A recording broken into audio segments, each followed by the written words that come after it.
here for this edition of Headlines and Fine Print. Good morning. Thanks for being with us. I'm Jeffrey Griffin along with Brett Wiseman. But right off the bat, we're headed to the green room where we shine the WSJS spotlight on an artistic soul from the Piedmont Triad. Sometimes it's a musician, an actor, a writer. Today, an artist in every sense of the word, but we're going to Seagrove to talk about a pottery. This is Crystal King. Good morning, Crystal. Good morning, Jeffrey. So, for you, this is really a family commitment. Was there any chance you were going to do anything else once you got to be a grown-up? You know, it crossed my mind for a minute, but pretty much I was working at such a young age with my parents, I felt like I had no choice, but I had cultivated a love for it. For my teenage years, so it was there. I get you, Crystal. My mama was a musician, and I mean that was just the way things were, right? It wasn't like it was a job. That's just the way you lived. Right. It was a lifestyle. I mean, pretty much you come home from school and you were part of the family business, taking care of some of the things around the shop, and pretty much going with your family each and every day to some of their cultural events, helping them with shows, and learning to love the process of it. Oh. So even though it was expected, it was really something that resonated with me from an early age. Yeah, that's so eloquently put, Crystal. It really is. Because, sometimes I've been asked, when did you learn this? And folks will have a very specific question. When did you learn to sing? When did you learn to play handbells? And, Crystal, I don't know about you, I struggled to put a date on it because it was a lifelong process. And if I were to say to you, when did you learn how to... it's not like, when did you really start focusing on eyebrows, on some of the faces on your pottery, and you go, but right. it doesn't work like that. Yeah, exactly. There's not a moment in time because you were with the process of learning it as you grew up, but there were certain, for instances in my life that stand out. For instance, when I was 14 years old, we had visited the museum at Old Salem. It's the Museum of Early Decorative Art, and they had on display there a beautiful, large sculpture of a lion. And that piece really stood out to me because it did have the traditional background. It was made in the 1800s. And collectors had asked me to make a replica of that piece. And at that time, when I started doing that kind of work is when I started to get noticed, really taking a pride in carrying on something that was a little bit, deeper than just myself. It was a tradition that went beyond. And so along with that piece, many more came after it. So I consider that like a turning point where it became more than just my family's business. It became something I was doing personally. And you begin to realize this is a part of who you are. This is where you come from. Exactly. I started really identifying with the Seagrove tradition. My family made 9 generations of handed-down tradition from potter to potter, and their focus was on folk art and historical side of that. And I mean, that's when it resonated with me. Here is my place. I'm doing something historical. I'm making something, and my place can be part of this long 200-year-old story that's a part of not just North Carolina history, but the American tradition. Oh, absolutely. So we could have church. I could just testify, and y'all pass the plate. Crystal, I got to tell you, one of my, this sounds so childish, I can't believe I'm going to admit this, one of my childhood goals was to own a piece of artwork that would qualify me for an appearance on Antique Roadshow.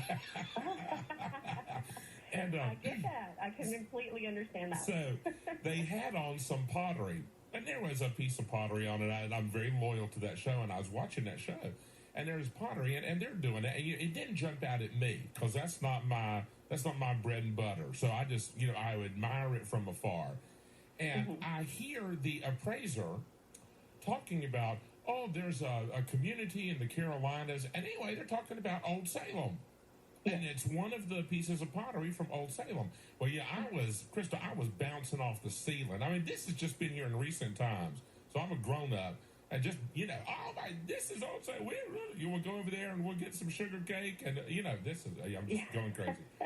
And I'm walking through Salem Square, Crystal, and I look over. And at one point, it was prior to the renovations, and I believe it was in the Single Brothers house, and or maybe it was the building diagonally across, but that's neither here nor there. In the window sat that piece of pottery, which I guess had been just momentarily while they were moving some stuff, packing up, getting ready for some renovations. and somebody had set it in the windowsill. Right. That piece of pottery that had been on Antique Roadshow. Well, I just grabbed my children, one in each hand, and I'm just tromping diagonally across the intersection.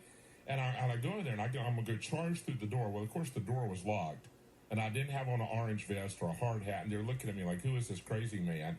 And I'm pointing the window. I said, that piece of pottery is on Antique Roadshow. And the man one of the guys doing renovations, he looks at me, he goes, I don't care. You're not coming in here. So, but I'm standing out there on the sidewalk sharing this story about the pottery, which is a couple hundred years old, to my children.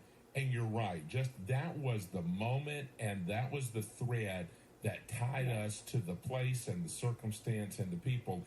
And it transcended all the generations and all the time and all the politics. And just right there we were in the moment. I mean, it was what's so special about art and pottery, too, especially in North Carolina, is just like you said, it connects us. It connects us with a history that's bigger and beyond, but also with where we're going with it. That story you told your children is now a part of them. And I find that in the shop we've had, because of my kind of work, I have many cases of people finding things or researching things, and these pieces pop up and they tie us to this history. But it's also amazing to see just the things that are currently made, how making a piece, like myself making a piece of pottery that someone collects, and then they maybe even give it as a gift to a loved one. And then I'm hearing stories about being part of that exchange of their family, and that piece being, a prized piece on their mantle that their family enjoys. And then I get phone calls 10 years later saying how much they enjoy that piece. I love that part of the connection. Oh, yeah, I think that's what propels me, honestly. I'm going to throw this out. Pottery is always an appropriate wedding gift. Yes. Just always, I'm going to throw it. And I don't care if the bride and groom like it. If the gift giver likes it, Dad, there you go, because it's got to mean something to you. But I do tell people in the store, like, if you give something that's just from a department store, yes, they may love it, and it might. But if you give something handmade, there's this connection between not only is it made from the earth and crafted, but it's given to them and it's specific. So people look at that, through their lifetime and remember exactly who gave it to them, and that there's something more to it, a story that ties from the maker to the giver to the family that receives. Yeah, and they'll never forget it. It kind of enriches life, and they'll never forget it. The website, if y'all want to learn more about Crystal's work, is crystalkingpottery.studio. It's a way cool website, and the most appropriate website name you could have possibly gotten. crystalkingpottery.studio. The phone number, if you want to call, 910-695-0029. And there's so much, and Crystal, we're just about out of time. But throughout the year, you do classes and courses, and we can sign up and come to Seagrove, which is just a stone's throw from where we are. I mean, this is not, it's not like y'all got to pack a cooler and a luggage to go. You just go to Seagrove. No, it's like very easy day trip. That's right. Very short distance. You come down, there are over 65 shops to explore with different styles of work. In my own coming up, we have our pumpkin patches, which is I make these lovely handmade pottery pumpkins embellished with stems and leaves, and that's our next event for me coming up in October, and the classes I do during the summertime. So we're always kind of creating new things and reasons for people to come and visit. Absolutely. So I want everybody, I looked, and I mean, I can't tell you how much this got put on the top of our family adventure list, was to go to Crystal and sign up for the classes one day. This is ridiculously cool. And I'm going to tell you, if Crystal can have the patience and the wherewithal to teach me to make something worth setting on the mantle, then you can do it too. But Crystal, it's just been a fabulous visit. I love the story. And we only got through about 1% of everything I want to talk about. So I really want you to come back and talk with us again, will you? I would love to. Thanks for having me today. Fabulous. And y'all, you got to trust Big Puddin' on this one. I went to the website. Her stuff, I mean, let's just be real honest here. All pottery is not for everybody. I mean, some artists, you look at it, you go, it just doesn't ring a bell with me. And some pottery you look at and you go, that's just weird. But Crystal's stuff really speaks to me. I love it. Crystal, it is spectacular work. And I know that your family smiles just from on high. It is really an extraordinary experience just to go to the website. I can't wait to come visit. You're going to have to, I'll behave, Because I'm one of those people, when they go to a museum, they say, don't touch. I'm that guy. Hey, that's okay. If you come down, we'll get you right into the clay. You can get a little muddy if you want to. They say, Jeffrey, even my children go, Daddy, I don't think you're supposed to touch that. Well, I'm not going to break it. I just want to. Anyway, all right, Crystal King, everybody. Crystal King, Pottery.studio.